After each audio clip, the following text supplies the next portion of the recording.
महाभारत तुझ्या मुलामध्ये अगदी तुला असं तुझ्या मुलावर राज्य करतोय.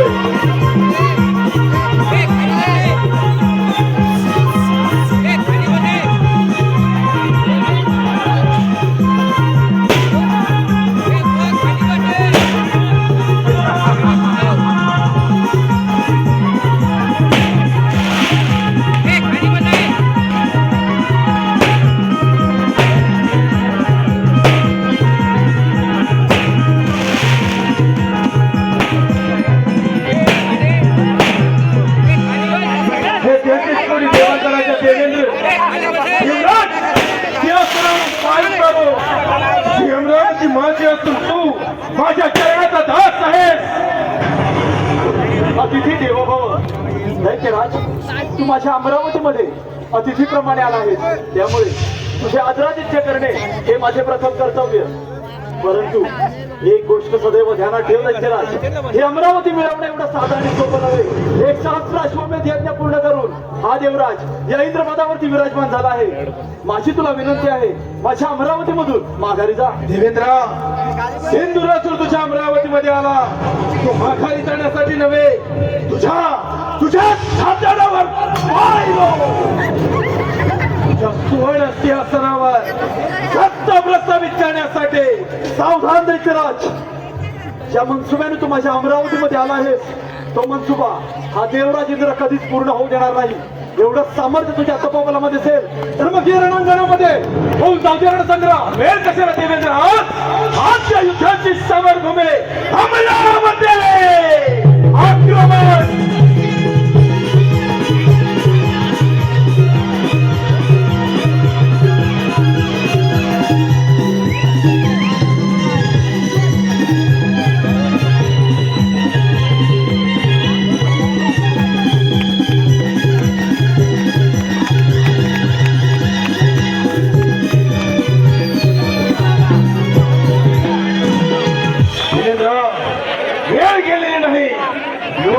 योग्य विचार करून माघार घे. दैत्यराज, अजितवा नाही व कदापि जय घोषणा. विजय प्राप्त होण्याआधी विजयाचा आनंद साजरा करणे योग्य नव्हे. वेळ गेली नाही. माझ्या अमरावतीमधून माघारी जा. पाताळात जाऊन सुखाने राज्य कर. हा देवराज अजूनही तुला बलिदान देण्यास तयार आहे. देवेंद्राचा माघार नाही. ब्रह्मदेवांचा बल धरते अनाध्याच्या मस्तकी आणि त्याच मनोवृत्तीच्या बळावर आज तुझ्या सुवर्ण सिंहासनावर दैत्यराज सिंधुरासूर विराजमान होणार. दैत्यराज, ज्यावेळी स्वर्ग निर्मिती झाली त्याच वेळी या अमरावतीवरती सत्ता प्रस्थापित करण्यासाठी श्रेष्ठ ठरलो ते आम्ही देवगड. हे अमरावती आम्हा देवांची राजधानी, इंद्राचा दरबार. इथे सत्ता ही आम्हा देवांचीच राहणार, तुम्हाला त्यांची नव्हे. ब्रह्मवशी भेटण्यासाठी अवतराच्या सानिध्यात होऊन विलास करणारा तू देवेंद्र.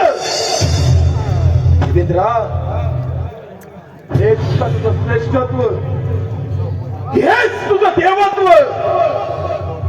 तुझं हेच देवत्व आता सिंधुरासूर रणांगणाच्या मातीत पाय जळीत समुद्रामंथनातून प्राप्त झालेल्या मदिरीसाठी लढाई करणार तुम्ही दैत्य. अमरावतीवरती सत्ता प्रस्थापित करण्याची स्वप्ने रंगवू नका. तुम्हाला दैत्याचे हे स्वप्न भंग करण्यासाठी हा देवराज सदैव समर्थ आहे. देवराज समर्थ. या सिंधुरासुराच्या आव्हानाचा मुकाबला करण्यास देवराज समर्थ काय? देवेंद्रा, या सिंधुरासुराच्या आव्हानाचा मुकाबला करण्या एवढं सामर्थ्य तुझ्या अंगी नाही. देवेंद्रा, माघार घे. दैत्यराज, माझा स्वाभिमान दिवसू नको. ज्याप्रमाणे तू माझ्या अमरावतीमध्ये आलाय त्याचप्रमाणे कित्येक दैत्य या अमरावतीवरती संकट घेऊन आले. त्यांना या देवेंद्राने याच रणांगणामध्ये मारले. ते तुझी काय कथा? एवढं सामर्थ्य तुझ्या तपोबलामध्ये असेल तर भगवान जाऊ दे रणचंद्र. वेळ कशाला देवेंद्र? आजच्या युद्धामध्ये या सिंधुरासुराच्या हातून तुझा बळी जाणार. देवेंद्रा, या सिंधुरासुराच्या क्रोधाग्नीचा पहिला बळी तू.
राज्यराज, मी शस्त्रावरती शस्त्र चालवणे हा योग्याचा धर्म नव्हे.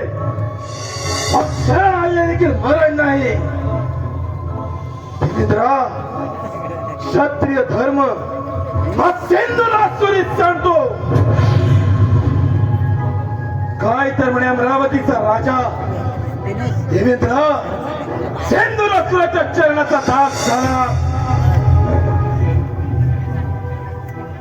देवेंद्रा, यालाच म्हणतात काल परिवर्तन.